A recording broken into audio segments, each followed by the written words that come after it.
আল্লাহ রাসূল বলছেন ফায়াতা গলদাহু, এই সাপগুলো তাকে দংশাতে থাকে। এই সাপের তেজস্ক্রিয়তা বিষ এত বেশি হয়, যদি এই টেকো সাপগুলো পৃথিবীর কোথাও একবার নিঃশ্বাস নিত, আল্লাহ রাসূল বলছেন লা তাহজুরু খজরাহু, এই পৃথিবীতে কোথাও একটা শস্য দানা পর্যন্ত জন্মাতো না। আল্লাহ রাসূল বলছেন যদি তাদের এই কথাগুলো কেউ শুনতে পেত, বিহা ইয়াসমাউ সাউতাহা কুল্লা শাইইন ইল্লাল ইনসান, তাদের এই চিৎকার মানুষ ছাড়া আর অন্য প্রাণীরা শুনতে পায়। যদি দুনিয়ার কোনো মানুষ তার এই চিৎকারগুলো শুনতে পেত, তাহলে পৃথিবীর কোনো মানুষের পক্ষে সংসার করা সম্ভব হতো না, পৃথিবীতে বেঁচে থাকা সম্ভব হতো না। সন্ন্যাসী জীবনযাপন করত, সারা জীবন মনে করতো যে না, ঘর সংসার বাদ দিয়ে আমি আমার জীবনকে সারাদিন ইবাদতে কাটিয়ে দেব। এত করুণ আত্মনাদ ওই মৃত মানুষটা করতে থাকে। তার কবরটা যখন লাশ কবরস্থ করা হয়, তখন এই মানুষটা মনে মনে বলতে থাকে যে আজকে মনে হয় এই লাশ কবরে ফেলা হয়েছে, 3 জন মানুষ সম্ভবত আমার সাথে যাবে। কিন্তু ওই 3 জন মানুষও লাশটাকে কবরে রেখে এরপরে বাঁশ দিয়ে বেড়া দিয়ে যখন লাফ দিয়ে কবর থেকে উঠে যায়, তখন ওই কবরে থাকা কবরের অধিবাসী চিৎকার করে বলতে থাকে আমাকে রেখে তোমরা যেও না, আমাকে রেখে তোমরা যেও না। তখন আশেপাশের আত্মীয় স্বজন, বন্ধু বান্ধব, বাবা মা সবাই দূর থেকে কান্নাকাটি করে। কেউ কবরের সাথে থাকে না, সাথী হয় না।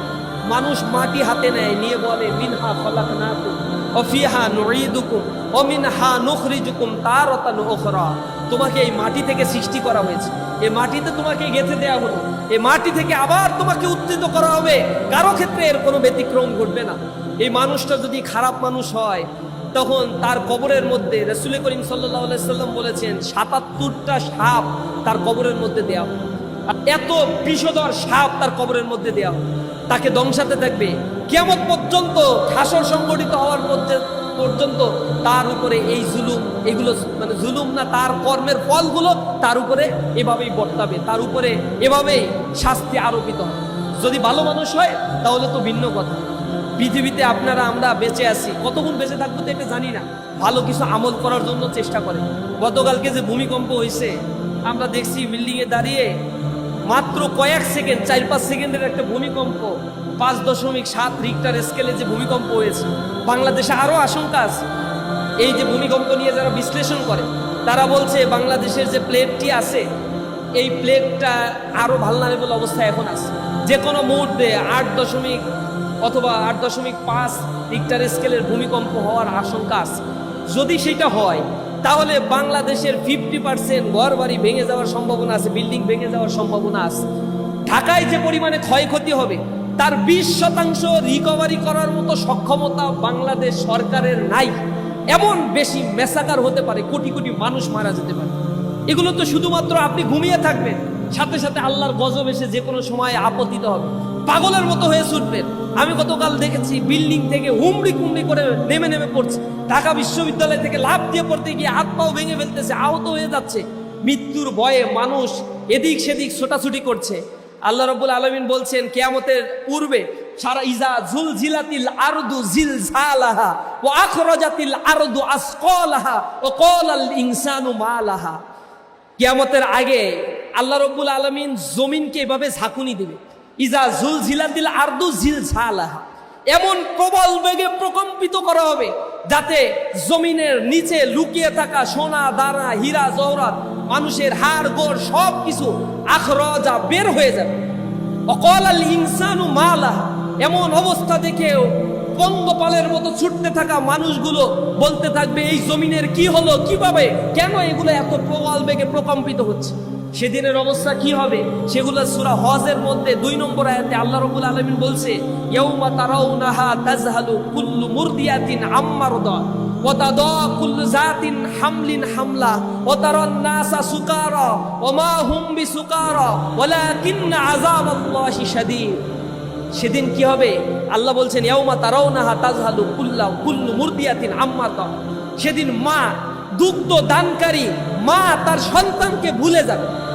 এরপরে তুমি দেখতে পাওয়া গর্ভধারিণী মা তার গর্ভপাত ঘটিয়ে ফেলবে, কিন্তু সে টেরও পাবে না, বুঝতেও পারবে না।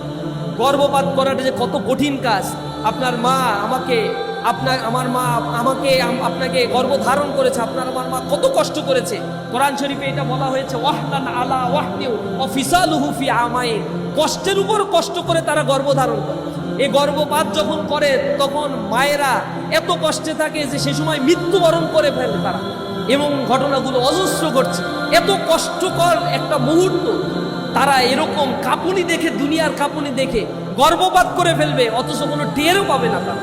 আল্লাহ রাব্বুল আলামিন বলছেন গর্ভধারিণী মা গর্ভপাত করে ফেলবে, মানুষকে তুমি দেখতে পাবা পাগলের মতো ছোটাফেটা করছে, পাগলের মতো ছুটছে, দেখে মনে হবে যেন মাতাল, কিন্তু তারা মাতাল নয়। ওমা হুম বিসুকারা, তারা মাতাল নয়। ওয়ালাকিন্না আযাবাল্লাহি শাদীদ, আল্লাহর কঠিন আযাবের ভয়ে প্রকম্পিত হয়ে তারা আল্লাহ লা ইলাহা ইল্লাল্লাহ সুবহানাল্লাহ আলহামদুলিল্লাহ তসবিহ করে।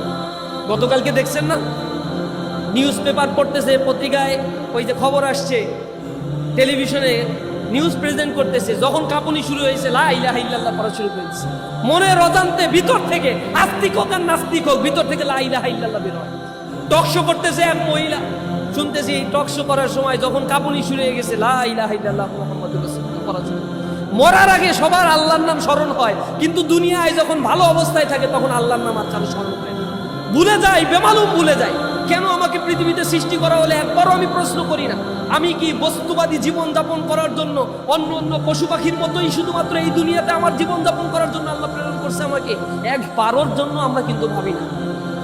আল্লাহ রাব্বুল আলামিন কোরআন শরীফের ভিতরে পশু পাখির দৃষ্টান্ত দিয়ে দিয়ে মানুষকে এগুলো বুঝিয়েছে।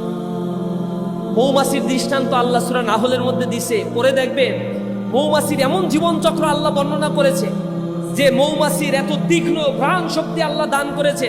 যখন কোনো মৌমাছি মধু সংগ্রহের জন্য বের হয় সারফেসে, তাদের এত মেধা, যে রুট দিয়ে তারা যায় মধু সংগ্রহ করে ফেরার সময় ঠিক একই রুট দিয়ে আবার মৌচাকি পর্যন্ত ফিরে। এবং যারা মধু সংগ্রহ করে মুখে করে নিয়ে আসে, তারা নিয়ে আসার সময় কোনো মরা গরু ছাগল পড়া থাকলে সেখানে মুখ দিয়ে ওই মধুকে যদি কলুষিত করে, তাকে প্রোটেক্ট করার জন্য জল্লাদ মৌমাছি রেডি থাকে মৌচাকের আশেপাশে। তাদের এত তীব্র ঘ্রাণ শক্তি, দূর থেকে তারা টের পায় যে ওই মৌমাছির মুখে এমন মধু আছে যেই মধু অকল্যাণকর, দূর থেকেই তার কল্লা কেটে ফেলে দেয়। মৌচাকের নিচে দেখবেন কল্লা কাটা অনেক মৌমাছি পড়া থাকে।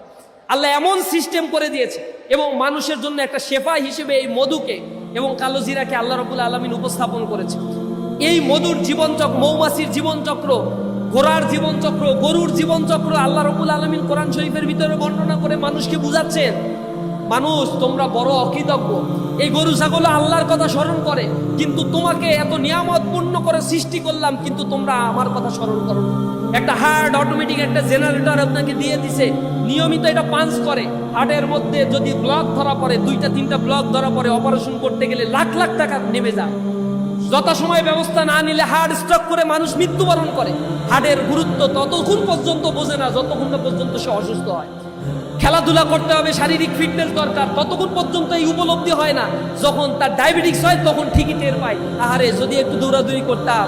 তখন মিষ্টি খায় না, তখন নানা ধরনের খাবার থেকে নিজেকে বিরত রাখার জন্য চেষ্টা করে।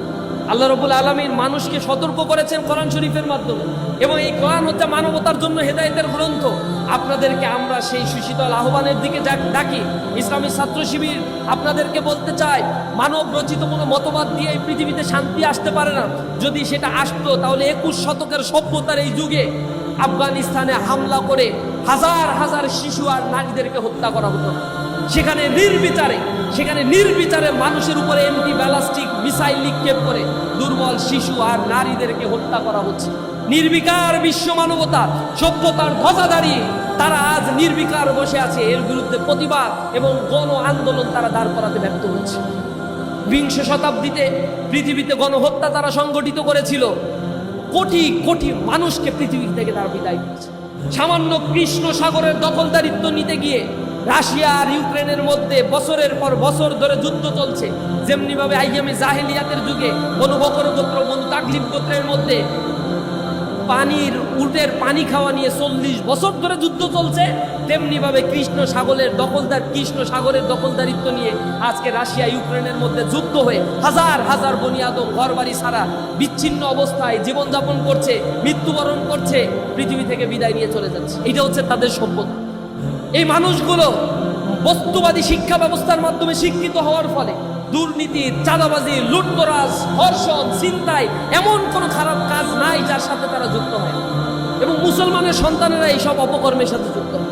আমি আমার বাংলাদেশে এখানে দাঁড়িয়ে আছি, এই দেশে জুলাই আন্দোলনে সহস্রাধিক মানুষ জীবন দিয়েছে, যারা সামনের সারিতে থেকে নেতৃত্ব দিয়েছিল ছাত্র নেতৃবৃন্দ, তারাও তো করাপশনের সাথে এখন যুক্ত হয়ে গিয়েছে। নানা জায়গায় চাঁদাবাজির ঘটনা ঘটছে। ছাত্র উপদেষ্টাদের সাথে যে পিএসদেরকে নেওয়া হয়, সে পিএসদের হাজার হাজার কোটি টাকার দুর্নীতি, শত শত কোটি টাকার দুর্নীতি ধরা পড়ে দুদক তাদেরকে তলব করা শুরু করছে। অথচ এরা কয়দিন আগে ছিল বিপ্লব। বিপ্লব এত সহজ জিনিস নয়। বিপ্লবী হওয়াটা তাৎক্ষণিকভাবে হওয়া যায়, কিন্তু টিকে থাকা কঠিন। 1971 সালে মুক্তিযোদ্ধারা যুদ্ধ করেছিল, কিন্তু এই মুক্তিযোদ্ধাদের একটা বড় অংশ পরবর্তীতে দুর্নীতি, চাঁদাবাজি, সম্পদ লুণ্ঠন, বিদেশে সেকেন্ড হোম তৈরি করা, এই জাতীয় অপকর্মের সাথে তারা যুক্ত হয়ে গিয়েছিল। মানুষ তাদের উপর থেকে আস্থা হারিয়ে ফেলেছিল। আজকে আমাদের সবচেয়ে বড় প্রবলেমটা হচ্ছে moral crisis. Money is not our matter, not our problem. Hour problem is actually building a good moral character. এই মোরাল ক্যারেক্টার যার ভিতরে নাই, তার ব্যাপারে বলা হয়েছে when character is lost everything is lost। সব কিছুই আমরা হারিয়ে ফেলি। চরিত্রের উৎকর্ষতা সাধন করেন, এটা আপনার জীবনের সবচেয়ে বড় মূল্যবান সম্পদ। এই সম্পদ যদি আপনি হারিয়ে ফেলেন, একটা দিন আপনি নিজেকে আবিষ্কার করবেন। ওই যে একজন মনীষী বলছে, যদি তোমার সন্তানকে তুমি 3টা আর শিক্ষা দাও, রিডিং, রাইটিং অ্যান্ড অ্যারিথমেটিক, আর 4th আর হিসেবে যদি রিলিজিয়ানকে তুমি না রাখো, 5th আর হিসেবে তুমি যা পাবে সেটা হচ্ছে রাস্কাল। অর্থাৎ রিলিজিয়ান ব্যতীত একজন মানুষ, বস্তুবাদী মানুষ তৈরি হয়, তার ভিতরে মানবতা বোধ এগুলো থাকে না। কোটি কোটি টাকা লুণ্ঠন করছে। আওয়ামী লীগের আমলে যারা টাকা লুটপাট করছে, $240 বিলিয়ন, এই মানুষগুলো শিক্ষিত, বুয়েটে পড়া, ঢাকা বিশ্ববিদ্যালয়ে পড়া, অনেকে ঢাকা বিশ্ববিদ্যালয়ে বিপিও ছিল, অনেকে এই বিভিন্ন বিশ্ববিদ্যালয়গুলোতে উচ্চতর ডিগ্রি নিয়েছে, বিদেশে লেখাপড়া করেছে, কিন্তু দুর্নীতির দায়ে অভিযুক্ত হয়ে কোটি কোটি টাকা এই দেশের মানুষের টাকা তারা লুণ্ঠন করছে। যে টাকা লুটপাট করছে তা দিয়ে বাংলাদেশের 8 বছরের বাজেট হয়ে যায়। 15 বছর ক্ষমতায় থেকে 8 বছরের বাজেটের সমপরিমাণ টাকা লুটপাট করছে। অথচ এই টাকা যদি এই দেশে ইনভেস্ট করা হতো, ইকোনমিক জোন তৈরি করা হতো, তাহলে যুব শ্রেণীর মধ্যে চাকরি নিয়ে এত হাহাকার তৈরি হতো না। দক্ষ শ্রমিক তৈরি করে বিদেশে আমরা তাদেরকে পাঠিয়ে দিয়ে কোটি কোটি টাকা তাদের মাধ্যমে আমরা রেমিটেন্স আয় করতে পারতাম। দেশটা স্বনির্ভরশীল, আত্মপ্রত্যয় একটি উন্নত দেশে পরিণত হতো। আমাদেরকে চরিত্রের এই জায়গায় নো কম্প্রোমাইজিং নীতিতে আসতে হবে। জীবনে এই কথাটা মনে রাখবেন। এখান থেকে বের হয়ে গিয়ে এই শিক্ষিত মানুষগুলো ইউনিভার্সিটি, কলেজ, ইউনিভার্সিটি শেষ করে যেখানে চাকরি করবে, সেখানে আবার দুর্নীতি, ঘুষ বাণিজ্য আপনারাই করবেন। এই মেধাবীদের মধ্য থেকেই তো একটা শ্রেণী এই ঘুষ বাণিজ্যের সাথে জড়িত হয়ে যায়। যখন আপনি সরকারি চাকরি করেন, আর এই সরকারি চাকরি করে জনগণের ট্যাক্সের টাকা দিয়ে আপনার মাসিক বেতন হয়, আবার যখন কারো ফাইল সরানোর জন্য আপনাকেই আবার টাকা নিতে হয়, ঘুষ নিতে হয়, এগুলো মনে রাখবেন, মানুষের ঘাম ঝরা টাকা, এগুলো হচ্ছে অভিশাপ। এগুলো ঘুষ নয়, এগুলো স্পিড মানি না, এগুলো হচ্ছে অভিশাপ। এগুলো নিয়ে ঘরে আপনার সন্তান, আপনার পরিবার পরিজনকে যখন খাওয়াবেন, মানুষের রক্ত খাওয়াচ্ছেন, এর মাধ্যমে আপনার সন্তান, আপনার পরিবার পরিজন কখনোই ভালো মানুষে পরিণত হতে পারে না। এই মানুষগুলোর হাতে এমন সন্তানের জন্ম হবে যারা ঐশীর মতো তার বাবাকে রাতের অন্ধকারে জবাই করে হত্যা করবে, নেশার টাকা দিতে না পারার। এরকম চরিত্রহীন মানুষ এইখান থেকে জন্ম। আমরা চাই না এই সমাজ আর হিংস্রতার দিকে ধাবিত হোক। সমাজের সম্পদের সঠিক বন্টন এগুলো আমাদেরকেই করতে হবে। নতুন বাংলাদেশ গড়ে তোলার জন্য সংকল্পবদ্ধ হতে হবে। প্রিয় বন্ধুরা, আমি আপনাদেরকে সর্বশেষ আহ্বান জানাবো। আজকে আমরা এখানে বসে আছি, today's youth, টুমরোস leader, we are the future of this nation. Please build yourself for the nation. এই নেশনকে যদি গড়ে তুলতে হয়, এই ইয়াং জেনারেশনের পারসেপশনকে নতুনভাবে গড়ে তুলতে হবে। এজন্য দুর্নীতির বিরুদ্ধে জিরো টলারেন্স নীতি গ্রহণ করতে হবে, চাঁদাবাজির বিরুদ্ধে জিরো টলারেন্স নীতি গ্রহণ করতে হবে। আমরা এমন বাংলাদেশ গড়ে তুলব, প্রত্যেকেই দাসত্বের জীবন থেকে বের হয়ে এক একজন আত্মপ্রত্যয়ী স্বনির্ভরশীল মানুষ হিসেবে যেন নিজেদেরকে গড়ে তুলতে পারে। আপনারা যদি উদ্যোক্তা হতে পারেন, ব্যাংকগুলো লোন দেয় কাদেরকে? এসালম গ্রুপকে লোন দেয়। বাংলাদেশ ইসলামী ব্যাংক থেকে ৭৬,০০০ কোটি টাকা লোপাট করছে। ব্যাংকে টাকা জমা দেয় কারা? আপনি আমি তো টাকা জমা দিই। আপনি আমি টাকা জমা দিয়ে যখন বলি ব্যাংক তুমি আমাকে লোন দাও, আমি ব্যবসা করব, আমাকে দেবে না, তেলো মাথায় তেল দেয় তারা। বসুন্ধরা গ্রুপকে টাকা দেয় তারা। বড় বড় গ্রুপগুলোকে তারা টাকা দিয়ে বিশাল বিশাল এক একটা ইন্ডাস্ট্রি গড়ে তোলে। এ কারণে ব্যানবেজের তথ্য বলে বাংলাদেশে ৫% মানুষের কাছে বাংলাদেশের ৯২% সম্পদ জিম্মি হয়ে আছে।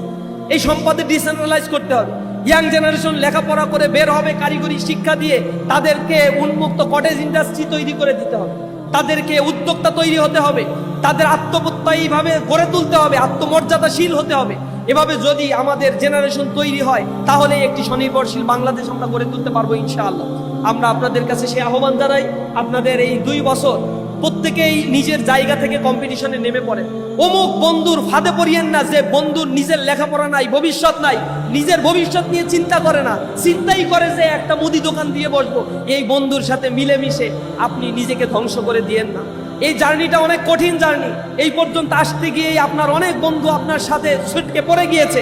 সুতরাং ইন্টারমিডিয়েটের ওই জায়গায় গিয়ে যে 40% ফেল করবে, এই 40%-এর খাতায় আপনি আপনাকে নাম লিখিয়েন না আল্লাহর রাস্তায়। 2টা বছর চোখের পলকে পড়ে চলে যাবে। একটু পড়ার চেষ্টা করেন, বোঝার চেষ্টা করেন, নিজের টার্গেট সেট করেন, অ্যাম্বিশন সেট করেন। যদি এটা সেট করতে পারেন আপনার জন্য একটি সুন্দর সময় অপেক্ষা করছে। এই বাংলাদেশ আপনার কাছ থেকে কিছু পাবে, এ জাতি আপনার কাছ থেকে কিছু পাবে। নিজেকে সেভাবে অদম্য স্পৃহা নিয়ে গড়ে তোলার উদাত্ত আহ্বান জানিয়ে আমার কথা শেষ করছি। হাযা মা ইনদি ওয়া ইলমু ইনদাল্লাহ আলাইহি তাওয়াক্কালতু ওয়া ইলাইহি উনীব। আসসালামু আলাইকুম ওয়া রাহমাতুল্লাহি।